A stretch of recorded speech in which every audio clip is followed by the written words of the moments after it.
John Jones will be coaching against Nate Diaz. Team Jones versus Team Diaz on the Alf Reality Global Reality Series Season 2. Last season, Piotr Yan and Aljamain Sterling coached against each other. This will probably be very entertaining because these reality shows, these Russian reality shows are crazy. Like on this show, people are fighting, never mind in the cage, they're fighting in the living room, they're fighting in the backyard, they're fighting everywhere. And Nate Diaz is a guy who's always ready to fight at any time. So I could see him like fighting every single member of John Jones's team. It'll definitely be way more entertaining than tough. Grant Dawson looking to take on Chandler next. I'm 11-1 in the UFC. It wouldn't make sense for me to call out a man who's 2-5 in the UFC, who's a decade older than me, but you guys keep ranking him ahead of me, so screw it, Michael Chandler. You want to do this in July. Chandler's ranked number 12, and Dawson is ranked number 14 in the lightweight division. I don't think that Michael Chandler belongs in the top 15 of the UFC. And I think that if you really break down what he's done and what he's looking at, I don't think you guys would actually agree that he belongs in the top 15 as well. He's got a 2-5 UFC record. And I know what you're going to say, that those 5 losses are guys that are really, really good, the gauntlet fighters, you know, some of the best in the world. And I totally agree with that. But at some point, you have to understand that a guy who beat Tony Ferguson coming off of 7 losses and Dan Hooker before he had tattoos, those are his 2 wins in the UFC. I really don't think somebody with that type of record deserves to continuously be ranked in the top 15. There are 125 lightweights in the UFC alone, and you're telling me that Michael Chandler, who's 38 years old, has 2 wins and 5 losses in the UFC, is number 12? Number 12 in the world. That doesn't make any sense. I think he needs to fight backwards. He needs to fight a guy like me. He needs to fight a guy like Gamrot. He needs to fight a guy like BSD. He needs to fight somebody with less of a name that can build off of him. And I am one of those guys. I absolutely want this fight with Michael Chandler. I don't think Michael Chandler wants to fight me, and I totally understand why. I'm high risk, low reward, but at some point you got to put your big boy pants on and take a fight behind you. I am that guy. A lot of tickets still left for UFC 315 on Saturday. The cheapest would be about $300, which is actually a lot cheaper than a lot of these pay-per-view cards have been lately. Days away from now, and the arena still has so many empty seats available. Yeah, because they oversaturated the market. They got away from what made the UFC different than boxing, where they would stack cards. So you're like, oh, I'll buy this. 5 fucking entertaining fights? I'm in. You're getting these watered down cards. The issue for the longest time has been the fan base has kept supporting it because there's hardcores and the casual, they kept supporting it. It's not what made the UFC special. Right. And they're going away from that.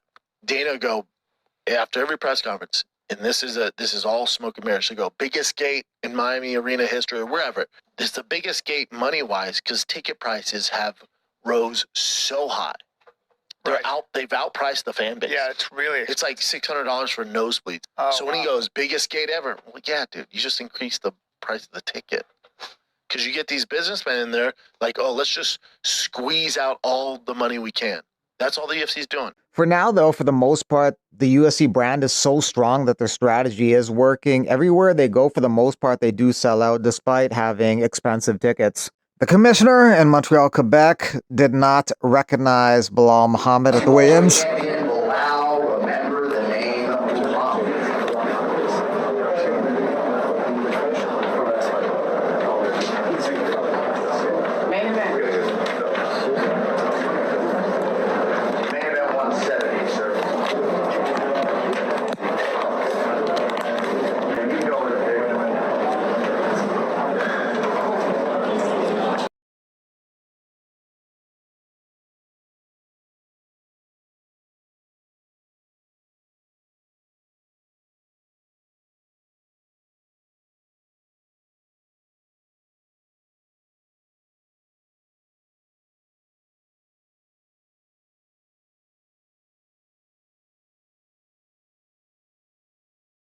Security doesn't know he's the champ. Let him in. The security doesn't know he's the champ. Look at the state of this cunt. The security doesn't know he's the champ. Oh, no, well, I'm not surprised, motherfucker. I'm excited for once. Shut your mouth, you little dope. You barely got into the ring. The They don't even know you were the champion. Tick. 145 is Ilya Duporia. He's Spanish. Then 155 is Islam. 170. Who's 170 champ? That's Bilal Muhammad. Yeah, you're kind of right. Yeah, I think it's the first time you just said who is the 170 champ.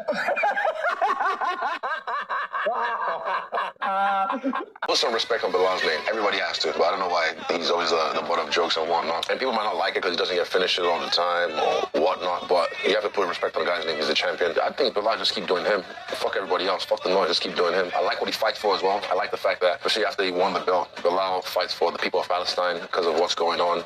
Still, it's good that they have someone currently to look up to that can champion their cause. And even if Jack wins, I still think Bilal's the champion for those people because he fights for them and he champions them, and they should hold him in high regard. My picks in the main event, I have to go with my boy, Bilal Muhammad, and still. JDM's dangerous with the boxing. He has a lot of finishers, but Bilal's just got too high of a fight IQ. He's going to get that done.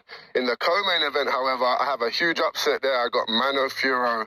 She's on a tear, the French woman. I think she can cause the upset, and we might see Anne Nu in that. She's only lost her debut fight in a split decision, but she's won every fight since then. She's undefeated in UFC. And put together my parlay on the prelims, consisting of my boy Marc-Andre Barriault, my boy Modestas Bukauskas, and my previous opponent Navajo Sterling. Those three in a parlay, I think they get it done on the prelim. Out of all your wins, what was your favorite? My favorite, the most memorable for me was the one against Matt Serra in Montreal. It was, without a doubt, the loudest crowd I ever seen in my entire life. I remember that even during the announcement, I couldn't hear Bruce Buffer talking. It was crazy loud. I'd never seen anything like it in my life.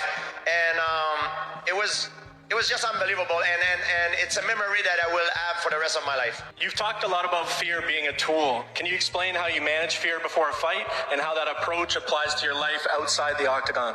Yeah, it's a good question. A lot of guys and a lot of the guys on stage can talk about it. We see very often athletes that perform very well in the gym, but when the lights are on and it's time to pull the trigger, they crumble because fear can act like it can crush you if you don't know how to deal with it. But I use fear to elevate me. I know when I'm afraid that I train harder in the fear that my opponent is getting more ready than I am. When I'm afraid, I know that my reaction time is better. I know that I don't cut corners, I'm sharp because I'm afraid to underperform. So you need to use fear in a positive way. And the way you do it is with the preparation.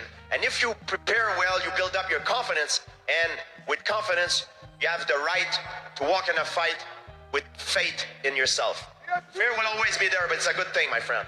So my question is, has it ever crossed your mind to ever come back to UFC? And if so, what would be the fight you'd want?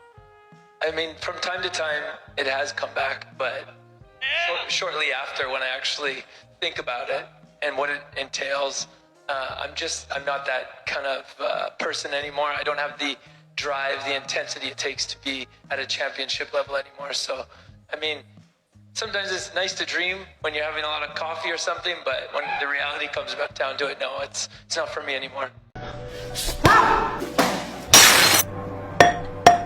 I'm Pascal Kraus. This is Eric Newbreed Coat. Joe K-San.